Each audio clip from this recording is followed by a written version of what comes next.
Hello, I'm Eric Randall, and today I have a story to share with you that I'm calling Badge of Honor.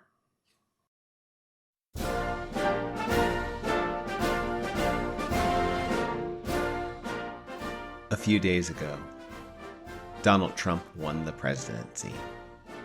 Today, I'm having lunch with 3 friends I've known for years. We're the kind of friends who have somehow managed to occasionally talk about politics over lunch, all the way through the 2016 campaign cycle, without yelling at each other, or making lobotomy jokes, or visiting each other's backyards late at night with car trunks full of toilet paper. I'll call my friends Mickey, Robin, and Harper. Not their real names. All 3 are white. A TV is on in the corner, running news headlines about the election. Mickey has heard stories about people who are staying home from their jobs, depressed and crying. Trump won, Mickey says. They need to get over it. I say, well, he did spend a lot of his campaign trash-talking Hispanics. Cops are shooting unarmed black men, and he's totally backed the cops and talked about being a law and order president. He's bragged about sexually assaulting women and getting away with it, and when the tapes of his bragging went public, he refused to apologize.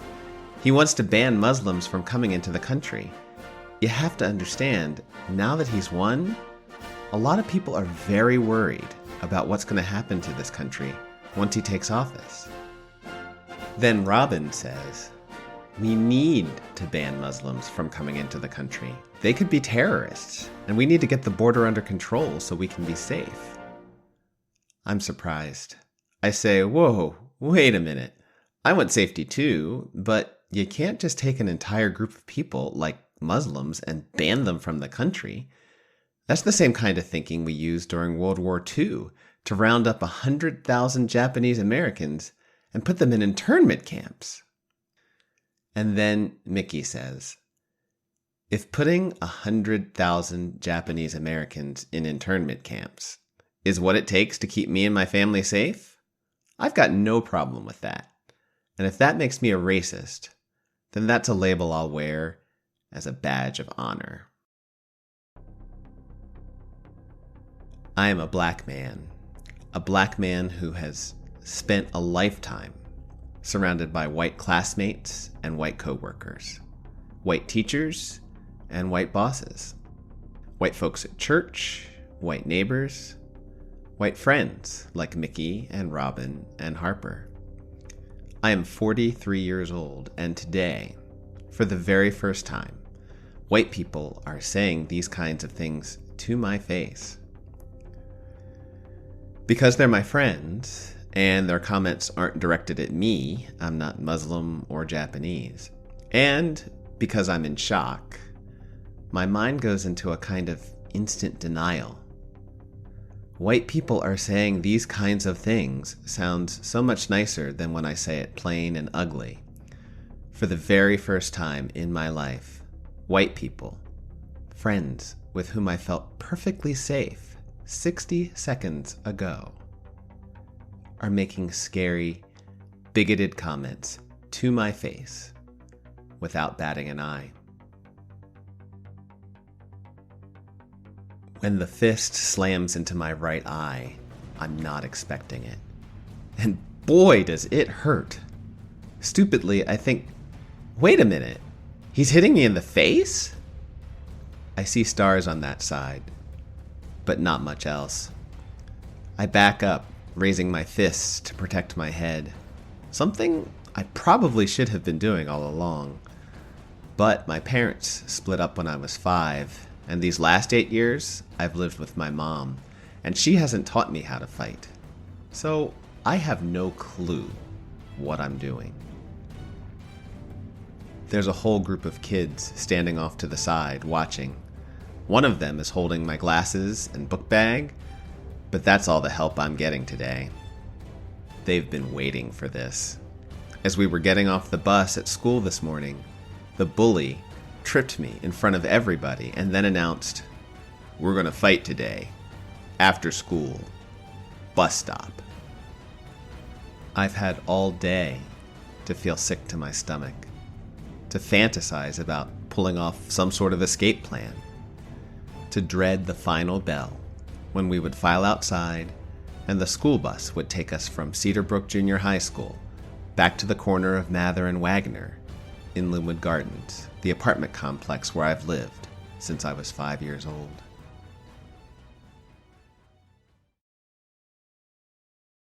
I was born in Philadelphia. Cheltenham Township is just to the north of Philly, and their school district had an amazing reputation.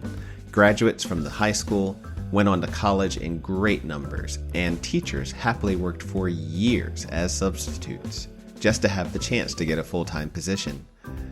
Mom was a big believer in getting an education, and when she left my dad, she moved to Cheltenham so that my brother and I could go to the public schools there. Cheltenham was largely white and wealthy, and it had a substantial Jewish population, sort of like the Squirrel Hill neighborhood of Pittsburgh. Most of the township was expensive homes and shopping districts. What few black families there were in Cheltenham were mostly in the neighborhoods of Lamont, where the black homeowners lived, and Linwood Gardens, a red brick apartment complex. Mom had a steady job, but as a divorced, working single mom, she didn't have the money for a house. So we lived in Linwood Gardens. Mom pushed us hard to do well in school. It was the only way we would get the scholarships we needed to go to college and make a better life for ourselves. She had no patience for the idea that we might get into gangs or drugs or rap music or breakdancing or gold jewelry.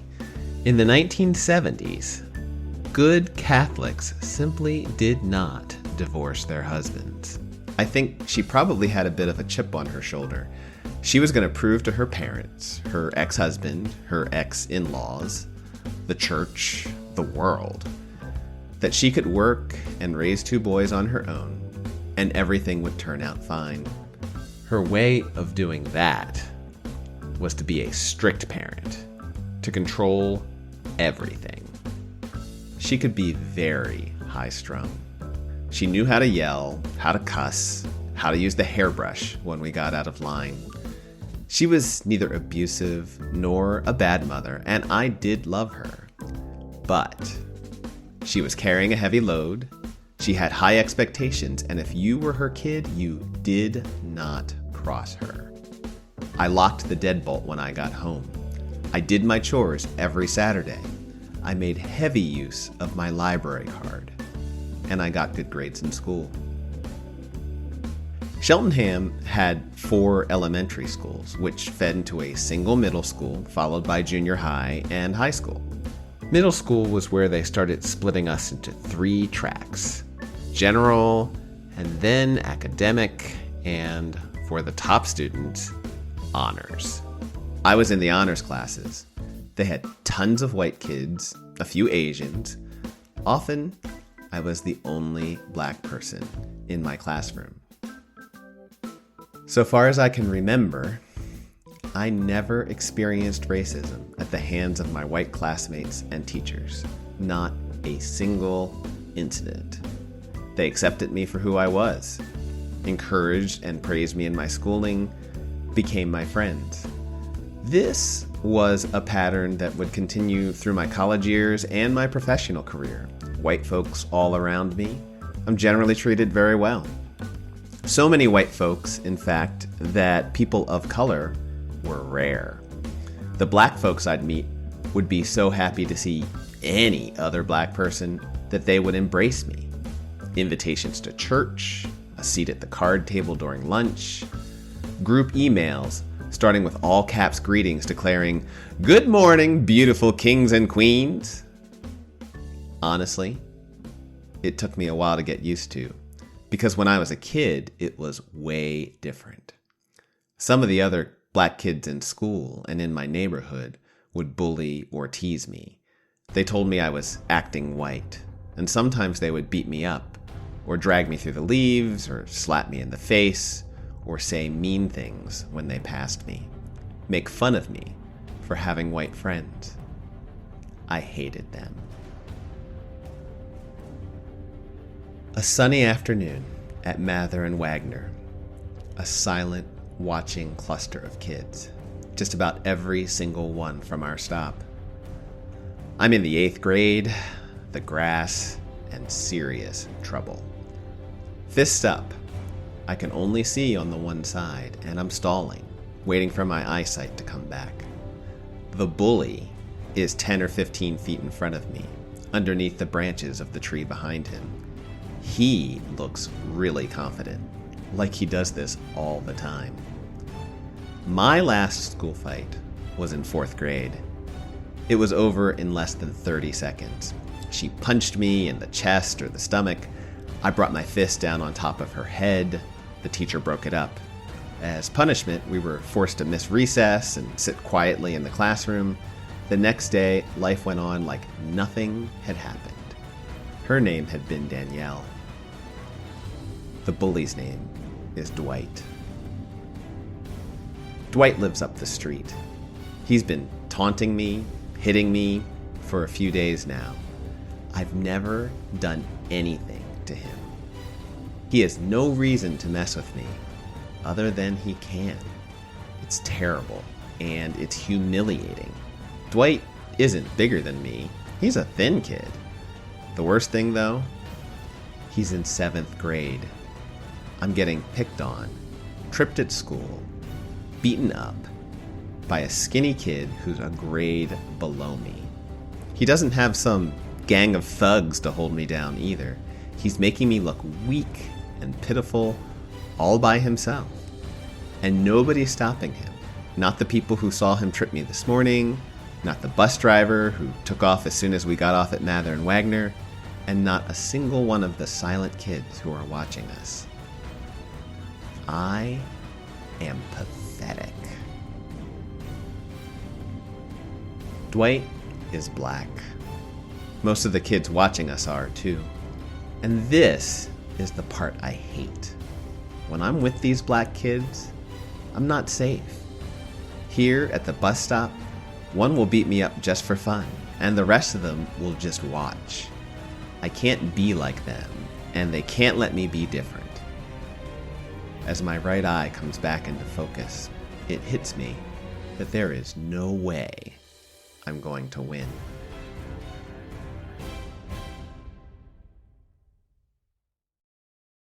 It was different in school, in the classroom. When I was there, with the white and Asian kids and my teachers, I could read and do math and tell jokes and get good grades, and everything was fine. I knew what to do, and I kind of belonged. It was a space that felt familiar and safe, where I was valued, where it was okay to be different from everyone else, where I could learn. As I moved from Cedarbrook to Cheltenham High, and my episodes with bullies like Dwight became less common and less serious, I had more energy and focus to really pay attention to my classes: calculus, biology, history. In Cheltenham, our school textbooks told a very mainstream, very wholesome set of stories about America. Those pilgrims? They came to the colonies in order to practice religious freedom.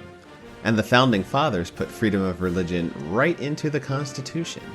And although we had slavery for a while, we grew out of it. We're better now. Abraham Lincoln, Civil War, Martin Luther King, civil rights, done.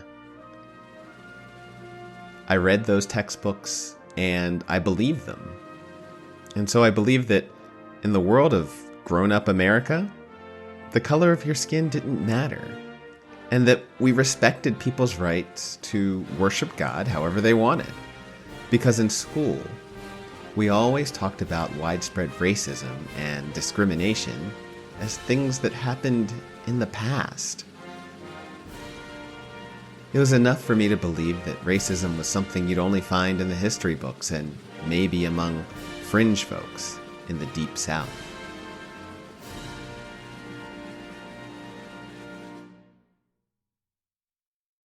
As an adult, I would come to have black friends, neighbors, family, folks at church who said different, who were convinced that white people were out to get them. But I found that hard to believe because white people weren't hurting me. I was having a great marriage with my white wife, raising biracial kids, getting elected to be president of my neighborhood community council, getting promoted at work, hanging out with friends, serving at church, having nice vacations, all surrounded by white people. It was easy for me to say, to believe, that if you get an education, work hard, play by the rules, keep your nose clean, American society at large will accept you and reward you no matter what color you are. It was working for me. My beliefs about our country's progress, our basic goodness, started blowing up in 2016. My first major doubts came when Great Britain voted, after lots of shouting, to leave the European Union. I couldn't help noticing that a lot of the fuss within Great Britain and the EU seemed to be about restricting immigration from the Middle East and Africa. Weren't Europeans supposed to be tolerant and super chill? The vote filled me with dread. If a bunch of Europeans can vote for Brexit, I told my wife and friends, we Americans could totally end up electing Donald Trump. And then, after months of hearing about how we're going to build the wall and make America great again and ban the Muslims, I find myself, one day in early November, eating lunch with 3 friends that I'm suddenly not so sure I really know at all.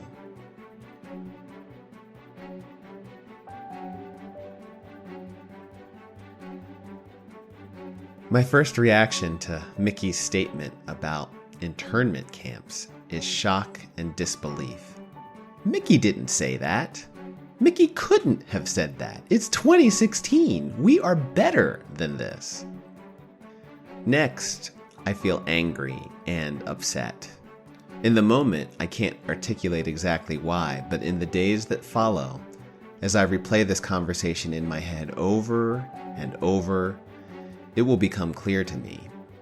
The real problem I'm having, sitting at the lunch table with my friends, is that before today, before this week, I thought I was living in one country.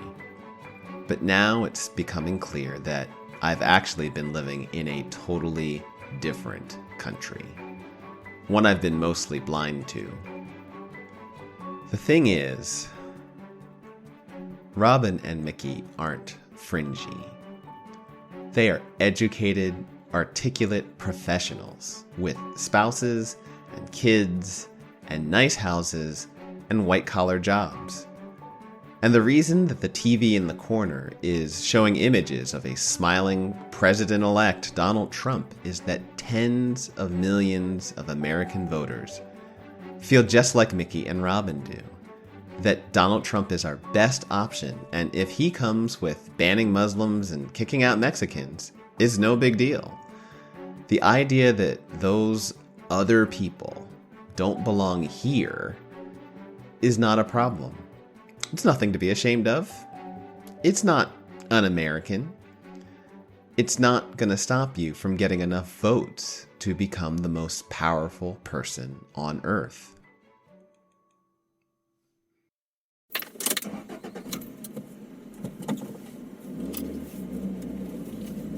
It's several months after the election, and Harper and I are on a road trip. Harper is driving. We are having a long talk about our own personal experiences and about race and class.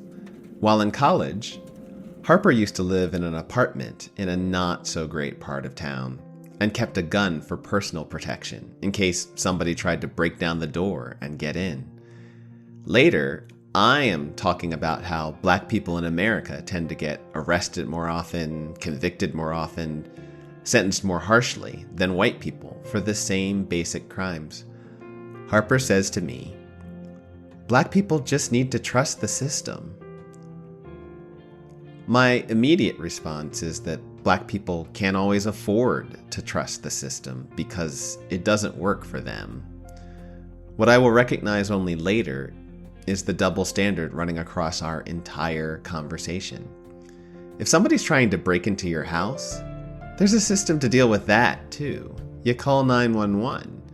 Now, when it comes to criminal justice for Black folks, Harper's gut reaction is that Black people just need to trust the system, to hope that the police and the prosecutor and the judge and the jury will do right by them. But when the issue is Harper's safety at home, then that system, 911, isn't good enough or fast enough or effective enough. Hope and trust aren't enough. The only thing that will do, in Harper's mind, is a gun, a tool that puts the power of life and death and the decision about whether to use that power in Harper's hands. I can understand Harper's determination to not be a victim, the desire to control your own destiny. I understand what it's like to know that asking for help from the authorities isn't going to work. That's more or less how I ended up fighting Dwight.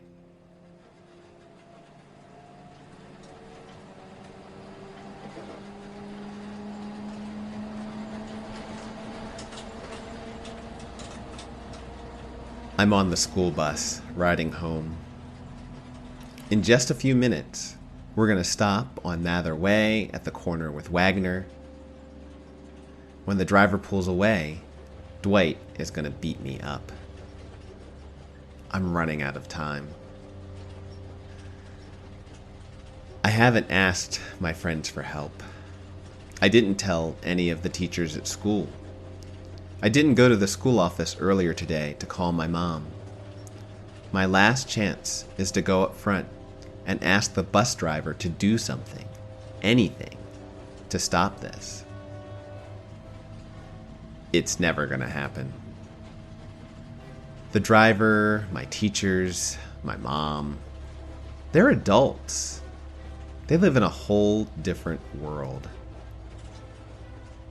They don't have to deal with bullies. They have rules. Dwight is getting ready to break those rules. And if I had told Mom or the school, if I tell the bus driver, maybe one of them would stop him today. But the way I see it, the reason Dwight has been bullying me, the reason that other Black kids pick on me, the reason that everyone from my bus stop is going to stand around and watch is that they don't respect me. And if I go crying to an adult, they'll respect me even less. I can't have my mom or a teacher or the bus driver be with me every minute of every day. And even if I could, I would die of embarrassment. Sooner or later, the bus comes to our stop, and the doors open. It's time for me to face him.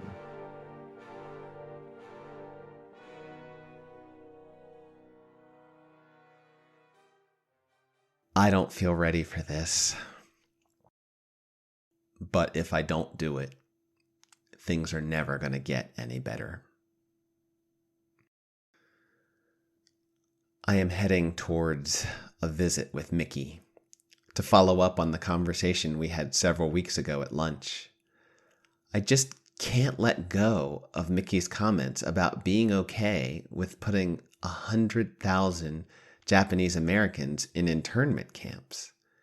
My uncle has given me some advice. Get Mickey some reading material on what actually happened with the internment camps. So I've done a little research. I have a gift for Mickey.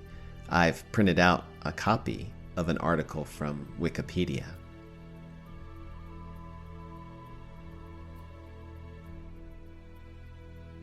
In the late 19th and early 20th centuries, America did not like Asian folks. We passed the Chinese Exclusion Act in 1882 and the Asian Exclusion Act as part of the Immigration Act of 1924. These laws banned immigration to the U.S. from China, Japan, and other Asian countries. Other laws in effect at the time prevented Japanese immigrants who had come to America before 1924 from becoming naturalized citizens and from renting or owning property. So, if you were of Japanese descent and you were born after 1924 and you were in America, it pretty much had to be because you were born here. There would have been no way for you to get here from anywhere else. And if you were born here, that made you a U.S. citizen. For the next 17 years, a larger and larger share of the folks in this country who had Japanese roots were U.S.-born American citizens. The only non-citizens were immigrants, and after 1924, we weren't letting any more in. And then, this happened. Yesterday, December 7th, 1941, a date which will live in infamy. The United States of America was suddenly and deliberately attacked by naval and air forces of the Empire of Japan. After the attacks on Pearl Harbor, people were worried that people of Japanese descent within the U.S. might sympathize with Japanese invaders coming to Hawaii or the U.S. West Coast. President Franklin D. Roosevelt, who you just heard in that sound clip, issued Presidential Proclamation 2525 to effectively declare all Japanese nationals as alien enemies of the United States. In February 1942, Roosevelt issued Executive Order 9066, authorizing the Secretary of War to establish military zones from which anybody, foreign national or U.S. citizen, could be excluded. This order paved the way for forced evictions of Japanese nationals and Japanese Americans from large parts of Washington State, Oregon, California, and Arizona. It also affected folks in Alaska and Hawaii. Ultimately, Order 9066 applied to around 110,000 people, about 30,000 Japanese foreign nationals who had come to the U.S. before 1924, and at least 80,000 Japanese American U.S. citizens, including some 30,000 children. The overwhelming majority were sent to concentration camps across America, where they stayed until the end of 1944. At that point, the Supreme Court essentially ruled that while American citizens could be kept out of certain areas of the country in the name of national security or military necessity, they could not be detained without cause, kept in what amounted to prison even though they had committed no crimes. The forced relocation and years of internment camps caused significant hardship. Many lost personal property and real estate. Many were unable to return to their former homes or jobs. The Japanese American Claims Act of 1948 and, much later, the Civil Liberties Act of 1988 and its amendment in 92 were enacted to try to compensate the detainees for their losses to the tune of $1.6 billion. A commission set up by Congress in the 1980s ultimately concluded that the incarceration of the Japanese had been motivated way more by racism than by actual military necessity. On the 50th anniversary of the Pearl Harbor attacks, during a ceremony in Hawaii attended by surviving World War II veterans, President George H.W. Bush publicly acknowledged America's wrongdoing. In remembering, it is important to come to grips with the past.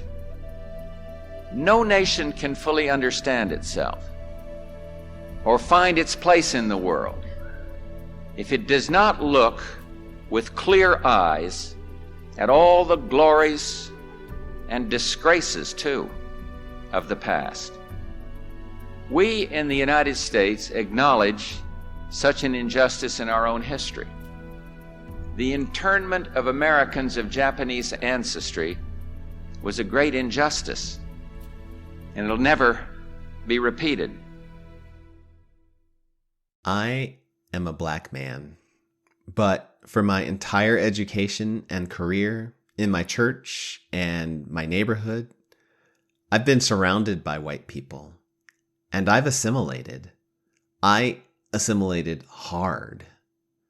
In many ways, I think and act just like them. So, while I could never identify as white, I often feel like I can identify with white people, and I have for many years.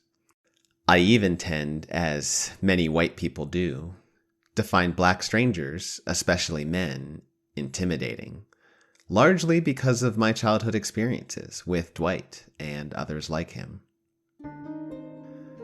A big part of what has been so jarring about my conversations with Harper and Robin and Mickey is that it's becoming clear that I'm not just like them after all. They've made such casual statements about Japanese Americans or Muslims or black people. I could never be that casual. For me, those statements set off huge alarm bells. And what am I supposed to do when people who are my friends say such things? In school, you could try telling a teacher. At work, you could file a complaint with HR. If you're a young child, you can tell a parent. But as a general adult, you don't have those options. And even if you did, just like with Dwight, it wouldn't really fix things. An authority figure can punish someone for doing or saying bad things, but they can't restore the friendship that was damaged. Also, somehow correcting or changing the attitudes of my friends doesn't solve the basic problem, which is that there's something about people that makes us prone to hurting and exploiting and smack-talking each other, often based on issues of race or religion or gender or class. And on top of that, in America, it's become perfectly acceptable, to many people admirable, to hold bigoted views and to declare them proudly and publicly. That's the landscape I have to navigate with friends like Mickey and Harper and Robin. I have to decide what to do with friends like them.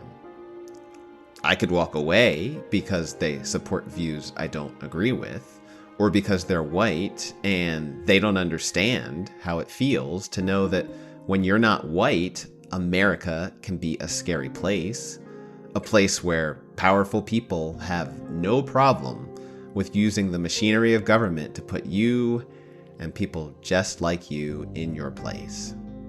I'm guessing that Mickey and Robin and Harper don't understand it because it hasn't happened to them or to people they know.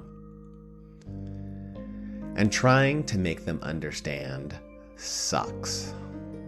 When I told Harper that black people couldn't afford to trust the criminal justice system, that was a privilege only white folks had, Harper said, "I don't think I'm being a racist." And I pointed out that Mickey could probably have said the same thing.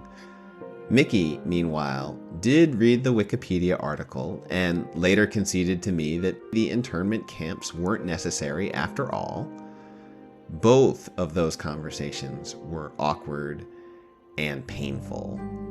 They did not end with handshakes or hugs. The difficulty of having those talks, the possibility that you'll be having a normal conversation that will go off the rails when someone makes a comment about internment camps or banning Muslims or black people needing to trust the system. The possibility that you will end up needing to try to explain things, trying not to get angry or upset while you explain them because you might come off as threatening or troublemaking or militant or bitter or nagging. That possibility is one of the major reasons why so many women and members of minority groups in professional and social and community settings tend to hang out with others who are just like them rather than mix it up. Crossing that divide and having to have conversations you think you shouldn't be needing to have in the 21st century takes more emotional energy than we sometimes have. But I feel like I need to keep trying. If I were to just stop talking with everyone who is willing to discriminate against blacks or Muslims or Asians or Mexicans or women or LGBT folks, if I were to stop talking with everyone who is willing to vote for someone who is willing to discriminate against those groups, then I'd have to stop talking to a lot of people, tens of millions of people, including many of the people who are part of my life right now.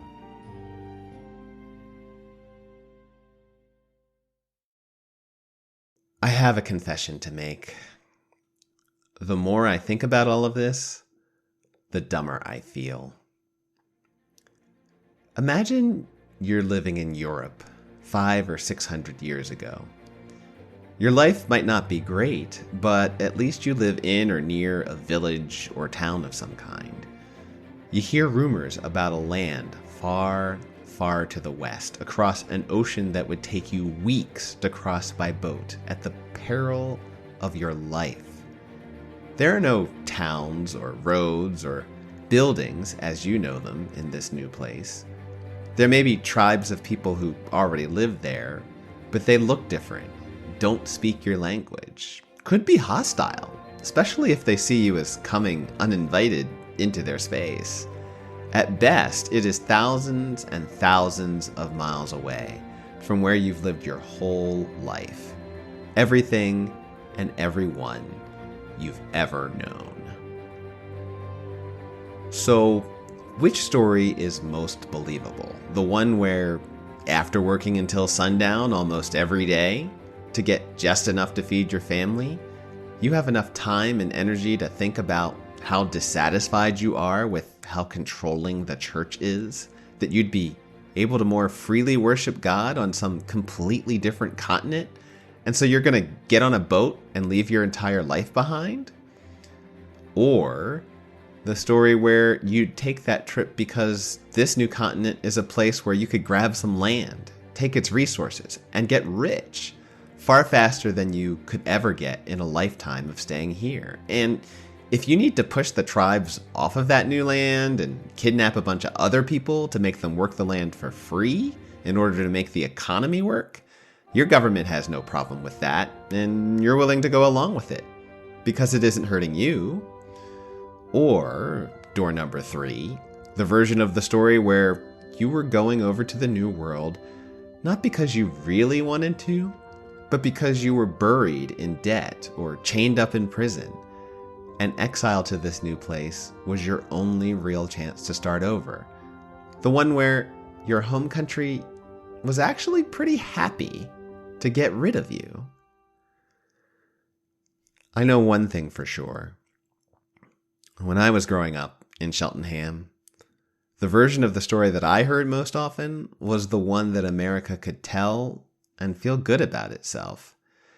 And the schools that I went to did not encourage me to think critically about that story, to question it, to ask if there were other stories that could be told that could be just as true, or maybe even way more true. And that brings me to another thing that I have in common with many white people. A tendency to ignore or forget or just not see the signs of racism and discrimination all around me. I spent most of my life believing that if white people weren't treating me badly, then racism must be mostly gone. When I was a kid, I never asked myself, if the civil rights movement was so successful, then why is it that all these years later, a nice suburb like Cheltenham is still so white? Why are the honors classes that I attend and the teachers across the whole school system so overwhelmingly white? When I went to college, when I started my professional career, I didn't think to question why there were so few people of color there. I didn't ask myself what that had to mean about the impact racism still had. I could take my knowledge that black people get arrested and sent to prison more often and put it in a box that I ignored most of the time.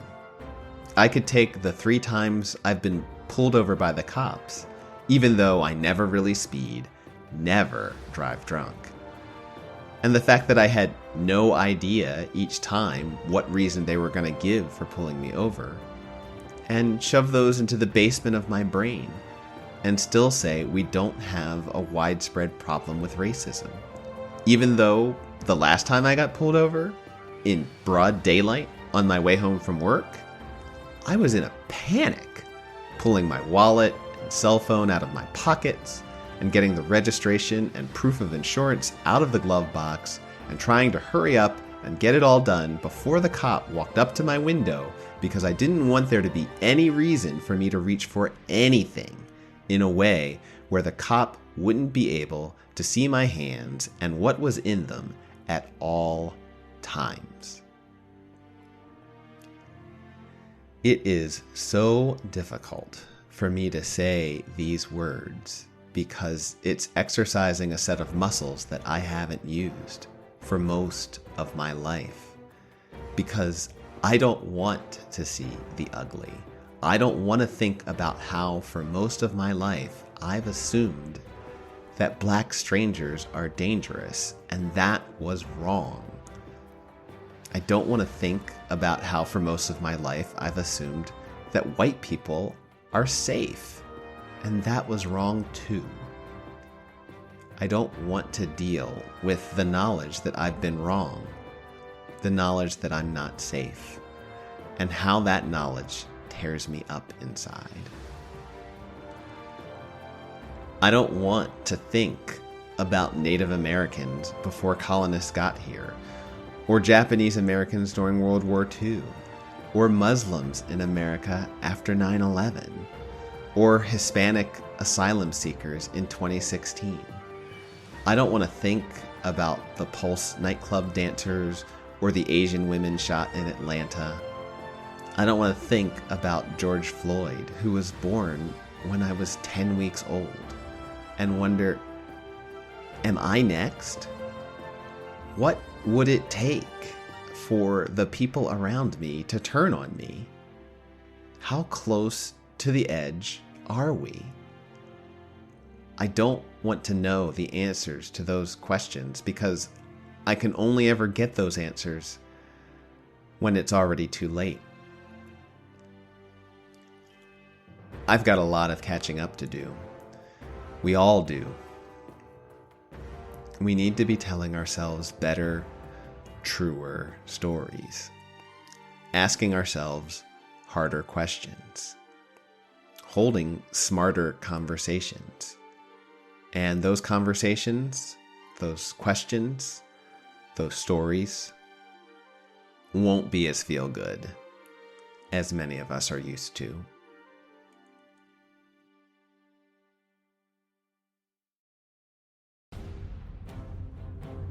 I shoulder my book bag and walk to the front of the bus.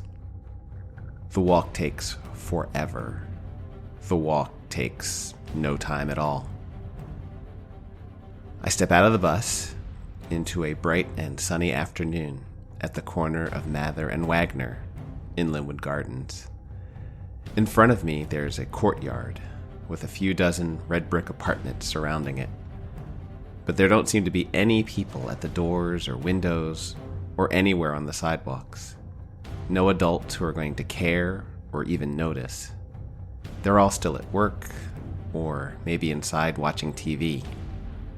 Around me, all the other kids from my stop are also getting off the bus. When the last kid gets off, the bus lurches into gear and rolls off down the street. The sound of its engine fades away, and then it's gone. Near the front of the courtyard is a tree. Dwight walks over to a patch of grass near the tree and turns to face me. He waits.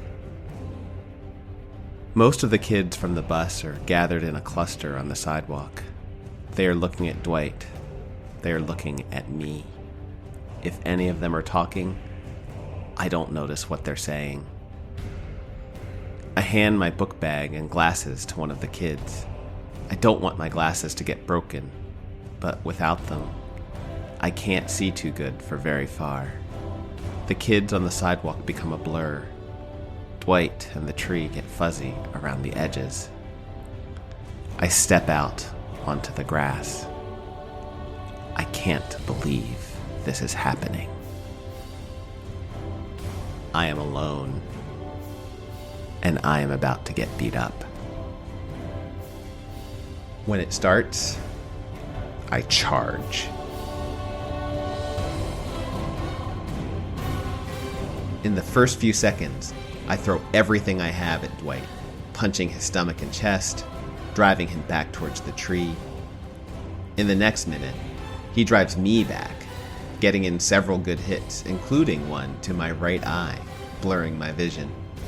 We back off for a few seconds, catching our breath, looking at each other. I am shocked that he hit me in the eye.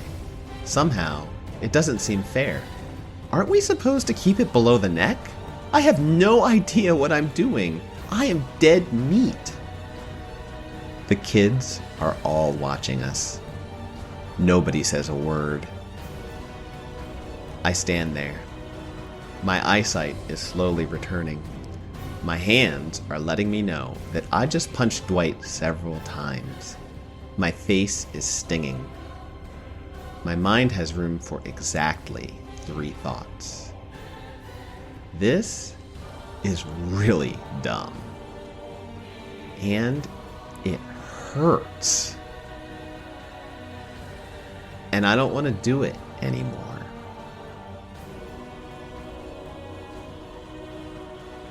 I lower my fists, turn away from Dwight, take my glasses and book bag from the kid who's been holding them, start walking up the street towards home. I don't say anything, and I don't look back, but I am listening hard. In just a second, there will be the sound of rushing feet, the shouts from the other kids, the tackle from behind.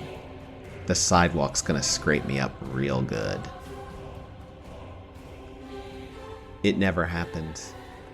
Dwight doesn't attack me from behind, or yell at me to come back, or even taunt me. He lets me go. That night at dinner, my mom notices something is wrong with my face and asks about it. But I tell her some lie, and she either believes me or decides to let it pass.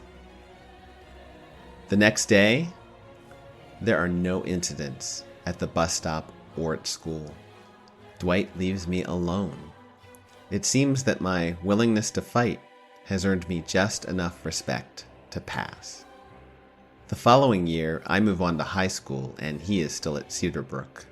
When I get to 10th grade, Dwight is back on my bus, but he feels like a total stranger. Our eyes meet once, and we both look away. We never speak again.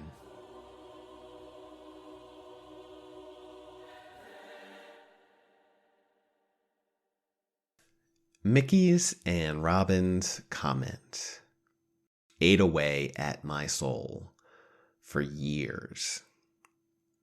And then one day, in late 2020, not long after listening to a podcast episode in which Brene Brown interviewed Harriet Lerner to talk about anger and apologies, I noticed something new.